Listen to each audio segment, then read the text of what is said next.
ان الحمد للہ وکفا وسلام علی محمد المصطفیٰ وعلی آلہ وصحبہ اجمعین اما بعد۔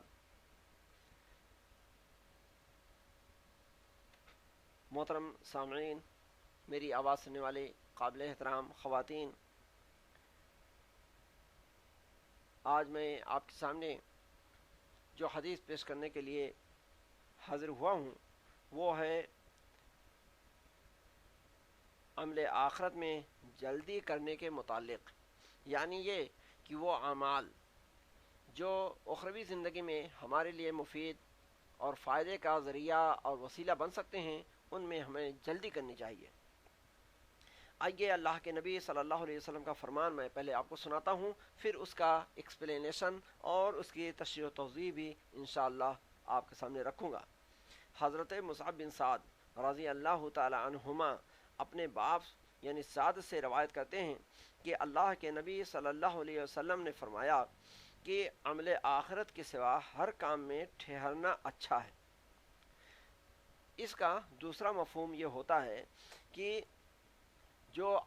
آخرت والے اعمال ہیں، اخروی زندگی میں جو کام آنے والی چیزیں ہیں اور اعمال ہیں، طریقے ہیں، ان کے اندر آدمی کو کسی قسم کی سوچ بچار لینے کی ضرورت نہیں ہے، بلکہ جتنی جلدی ہو سکے اس کار خیر کو کر گزرنا چاہیے اور ان اعمال صالحہ کو انجام دے لینا چاہیے۔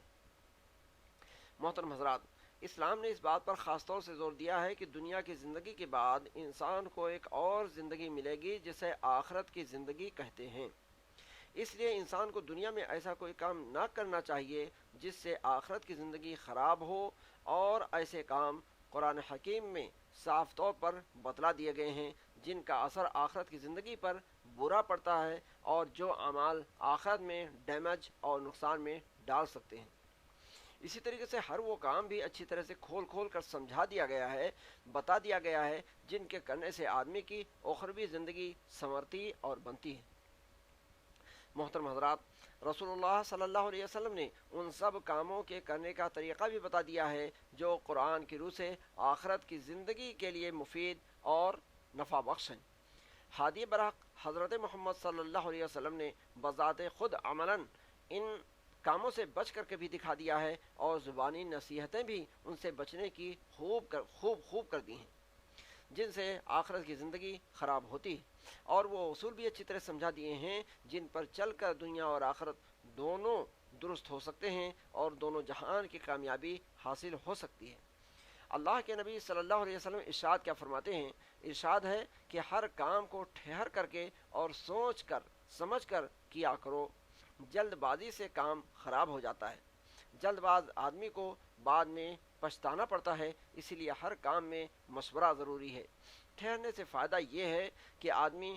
خود سے بھی اس سلسلے میں غور کر سکتا ہے، سوچ سکتا ہے، یا جاننے والوں سے مشورہ کر کے کام کو انجام دے سکتا ہے۔ لیکن یہ بات ان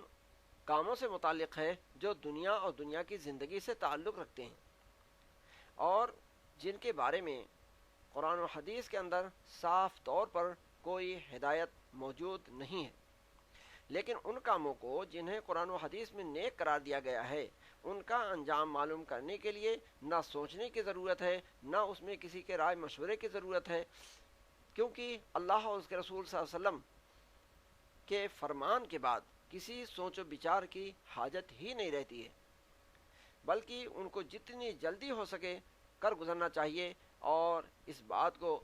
غنیمت جاننا چاہیے جو اللہ تبارک و تعالیٰ نے اس کام کے یعنی نیک عمل اور عمل صالح کے کرنے کا موقع عطا کر دیا ہے۔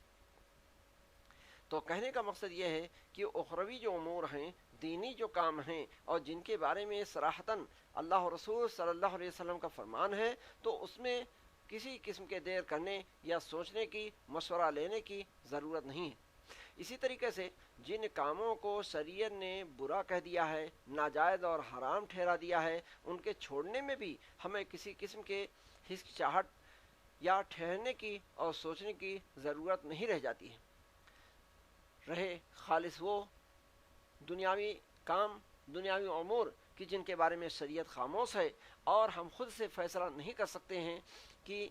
وہ حقیقت میں فائدہ مند ہیں یا نقصان دہ ہیں، تو اس میں ہمیں خود سے بھی سوچنا چاہیے اور جاننے والوں سے، اہل علم سے بھی مشورہ لینا چاہیے۔ تو انشاءاللہ تعالی ایسی صورت میں ہم نہ دنیا کے اندر حسرت و افسوس کا ہاتھ ملیں گے، نہ آخرت میں ہمیں کسی قسم کا پچھتاوا ہوگا۔ تو اللہ تبارک و تعالیٰ سے دعا ہے کہ پروردگار عالم ہم سب کو ان اعمال کے کرنے کی توفیق عطا فرمائے جن کے بارے میں اللہ رسول صلی اللہ علیہ وسلم نے ہدایت فرمائی ہے، اور جو اس دنیا اور آخرت کے اندر کام آنے والے ہیں، اور ہر کام کو سوچ سمجھ کر کے مشورے کے ساتھ انجام دینا چاہیے، تاکہ جو فیوچر ہے،